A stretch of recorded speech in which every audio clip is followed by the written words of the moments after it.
మూలిగే నక్క మీద తాటిపండు పడటం అంటారు. ఇప్పుడు అలాంటి పరిస్థితే ఉక్రెయిన్. ఓ పక్కన ఆయుధాలు లేవు, ఇంకో పక్కన రష్యానేమో చొరబడటం పెరిగిపోతుంది.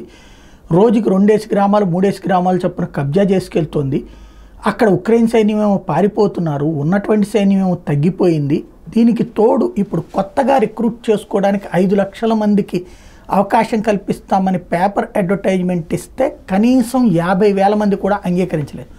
అప్పటికి చట్టం చేసి ఇంటి నుంచి ఒకళ్ళు తప్పనిసరిగా యుద్ధంలో పార్టిసిపేట్ చేయాలంటే వృద్ధులు వస్తున్నారు, తమ బిడ్డల్ని తమ మనవాళ్ళని వదిలేసేయమంటున్నారు. వాళ్ళకి ప్రాణహాని ఉంటుంది.